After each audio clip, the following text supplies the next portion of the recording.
Hi students, how are you? I hope you are fine. Today we learn 12th class physics unit 4th. Today start next chapter. Next chapter of this unit is alternating current. देखिए chapter number 7 है NCERT book के अंदर। Chapter का नाम है alternating current. देखिए पहला ही topic इसका है alternating current and EMF electromotive force, या फिर जिसको हम क्या बोल सकते हैं वोल्टेज। एक तरह से पहले हम इसकी थोड़ी अगर इंट्रोडक्शन करें तो देखिए अल्टरनेटिंग करंट से पहले अगर मैं ये बात बताऊं कि नॉर्मली हम जो ओम्स लॉ वगैरह जो पहले पढ़ के आए हैं या जो प्रैक्टिकली जो हम जितने भी एग्जांपल लेके आए हैं अभी तक, उनमें नॉर्मली बैटरी का यूज़ कर रहे हैं या सेल का यूज़ कर रहे हैं। उन सभी में क्या था, डीसी करंट या डीसी वोल्टेज थी। डीसी करंट या डीसी वोल्टेज यानी कि डायरेक्ट करंट। ओम्स लॉ जो भी आई आर वो भी उसी में उपयोग होता है। तो इसी तरह से अगर हम बात करते हैं तो हमारे जिस तरह से व्यवहारिक या डेली लाइफ में हर जगह जो यूज़ होने वाली है पावर के रूप में, इलेक्ट्रिकल पावर के रूप में जो करंट या वोल्टेज जो यूज़ होती है वो नॉर्मली क्या यूज़ होती है भाई, अल्टरनेटिंग करंट यूज़ होता है। जो पावर हमारे घरों में आती है, जो सप्लाई या नॉर्मली दुनिया के अंदर ज़्यादातर जो सप्लाई है इलेक्ट्रिकल जो पावर है तो वो अल्टरनेटिंग करंट या फिर अल्टरनेटिंग वोल्टेज के रूप में आती है। वो जो सप्लाई आती है अल्टरनेटिंग वोल्टेज, उसी की वजह से जो प्रोड्यूस होता है करंट अल्टरनेटिंग करंट होता है तो वो नॉर्मली यूज़ होता है घरों में।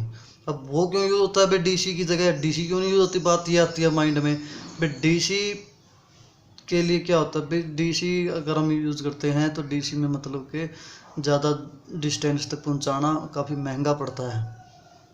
और अगर हम बात करें एसी की तो एसी को एक स्थान से दूसरे स्थान पे पहुंचाना, डिस्टेंस काफ़ी दूरी तक ले जाना, जैसे पावर के सप्लाई के बड़े बड़े पोल लगे होते हैं जो एक जगह से दूसरे जगह पे मतलब कि हज़ारों किलोमीटर तक भी सप्लाई हम इसकी कर सकते हैं।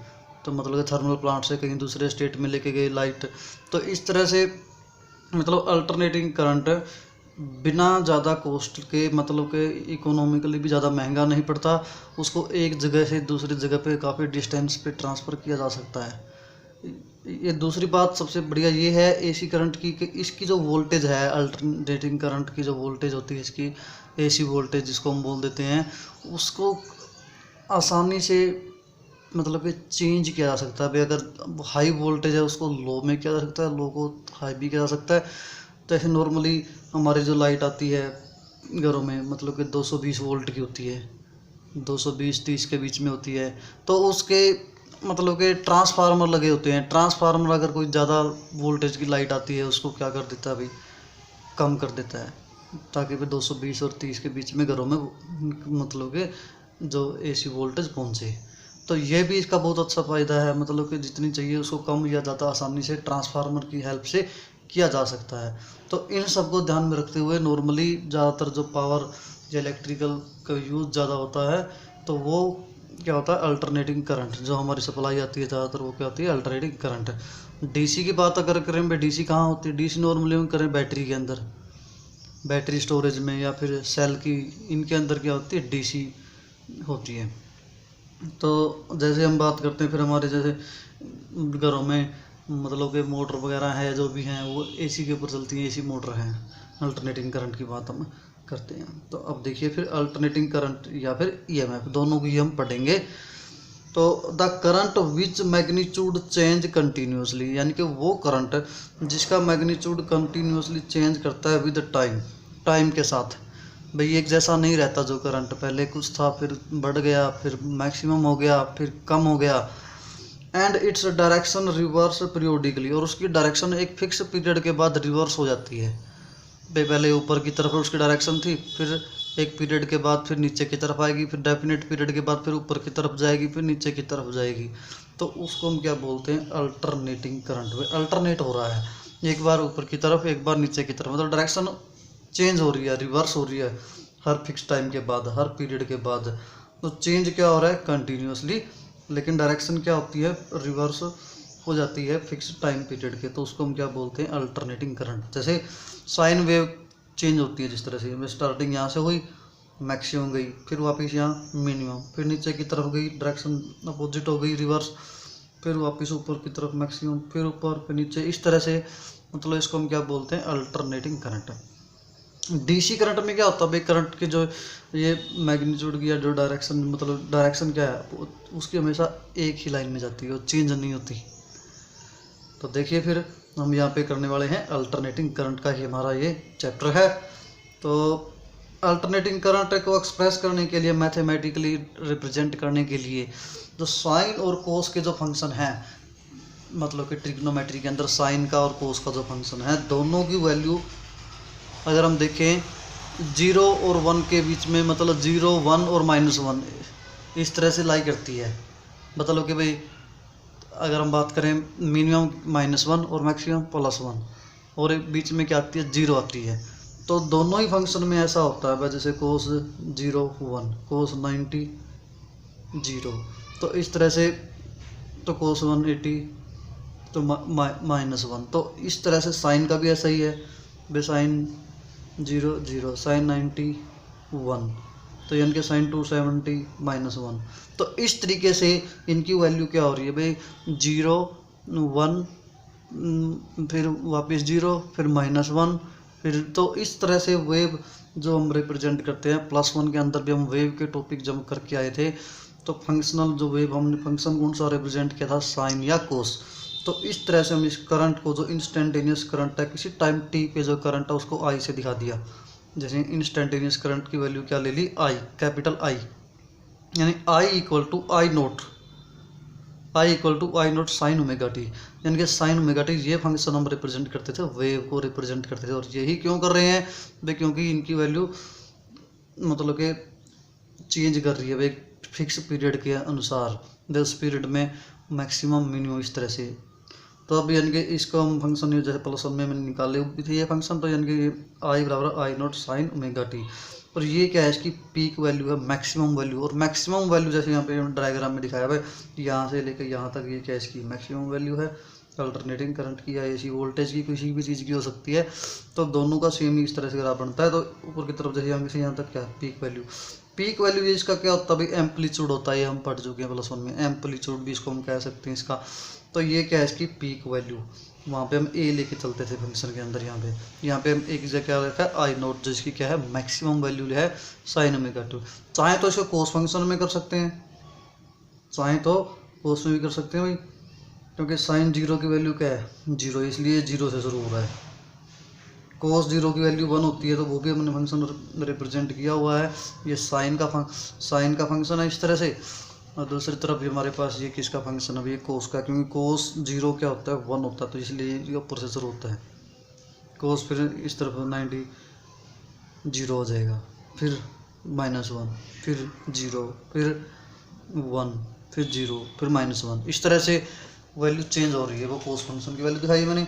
तो इस तरह से चाहे तो हम कोस फंक्शन भी रिप्रेजेंट कर सकते हैं इसको, चाहे तो साइन फंक्शन भी, दोनों ही इस तरह से अल्टरनेट चेंज हो रहे हैं। एक बार मैक्सिमम हो रहा है, फिर 0, फिर मिनिमम हो रहा है। तो आई नोट क्या है, पीक वैल्यू है, जिसको हम क्या बोलते हैं, एम्पलीट्यूड बोलते हैं करंट का। और ओमेगा यहाँ पे क्या लिया हुआ भाई, एंगुलर फ्रीक्वेंसी। ओमेगा क्या है, एंगुलर फ्रीक्वेंसी ओमेगा है। तो एंगुलर फ्रीक्वेंसी देखिए, यानी कि एंगुलर फ्रीक्वेंसी को हम क्या लिख सकते हैं, 2π/t। एंगुलर फ्रीक्वेंसी को हम ये लिख सकते हैं, ओमेगा क्या होता है 2π/t। टी टाइम पीरियड है। टाइम पीरियड मतलब कि एक वेव जो पूरी होती है, देखिए मतलब यहाँ से लेके, जिस तरह यहाँ से लेके यहाँ तक गया, एक वेव पूरी होगी। इस वेव पूरी होने में जितना टाइम लगता है उसको हम क्या बोलते हैं, एक वेव ऑसिलेशन पूरा हो जाता है उसको वह क्या बोलते हैं, टाइम पीरियड, यानी कि कैपिटल T से दिखाया हुआ है। तो यानी कि 2π/t, यहाँ पे एंगल कितना का हो जाता है 2π का। तो यानी कि 2π/t किसके बराबर होता है, एंगुलर फ्रीक्वेंसी के बराबर होता है। और 1/t को क्या लिख सकते हैं, न्यू लिख सकते हैं। तो फिर क्या आ जाएगा 2π न्यू। और ये t क्या टाइम पीरियड बताई दिया मैंने, और न्यू क्या फ्रीक्वेंसी ऑफ एसी।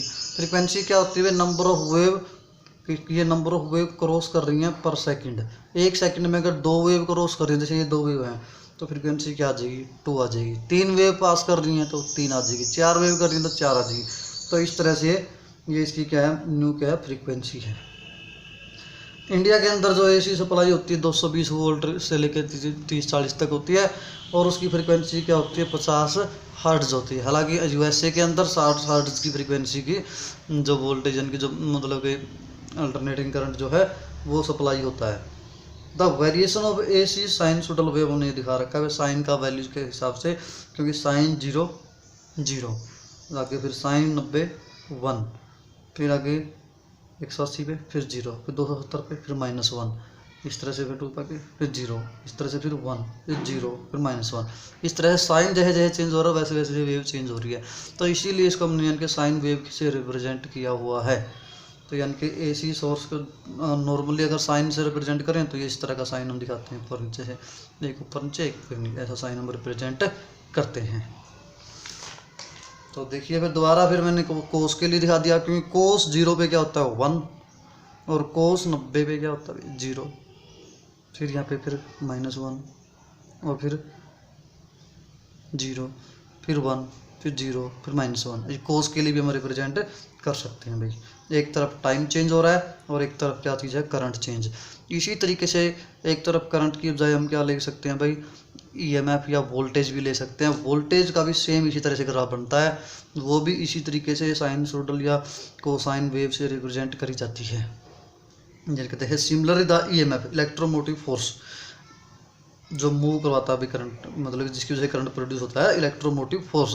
वोल्टेज की बात हम कर रहे हैं, तो यानी कि वोल्टेज या ईएमएफ भी whose magnitude change with time and, उसका भी मैग्नीट्यूड क्या होता है टाइम के साथ चेंज होता है। जैसे भाई यहाँ मैग्नीट्यूड मैक्सिमम था, फिर टाइम आया, फिर 0 हो गया, फिर दूसरी तरफ मैक्सिमम, फिर यहाँ 0, टाइम के साथ चेंज हो रहा है। तो जैसे ये करंट के लिए दिखाया है, सिमिलरली इसी तरह से हम वोल्टेज या ईएमएफ के लिए भी ऐसा ही साइन या कोसाइन वेव का कर्व आएगा। तो इनके एंड डायरेक्शन रिवर्स पीरियोडिकली, और डायरेक्शन क्या है पीरियोडिक, हर पीरियड फिक्स टाइम के बाद रिवर्स हो जाती है। जैसे ऊपर की तरफ थी फिर यहाँ नीचे की तरफ आई, फिर यहाँ ऊपर की तरफ, फिर नीचे की तरफ, तो उसको क्या बोलते हैं alternating EMF. The instantaneous value of alternating EMF की वो भी इसी तरह से रिप्रेजेंट की जा सकती है जैसे करंट की रिप्रेजेंट करी थी हमने। करंट में आई से रिप्रेजेंट किया था, यहाँ पे ईएमएफ को किससे दिखा कैपिटल ई से, और ई नोट क्या है इसकी पीक वैल्यू है साइन ओमेगा टी, या फिर कोस से रिप्रेजेंट करते हैं E equal to E naught cos omega t, ये दोनों ही इस तरह से हम रिप्रेजेंट कर देते हैं। तो आज हमने यानी कि अल्टरनेटिंग करंट या फिर एसी वोल्टेज हमने करी है। यहाँ तक अच्छे से ध्यान से पढ़िए इसको। Thank you, have a nice day.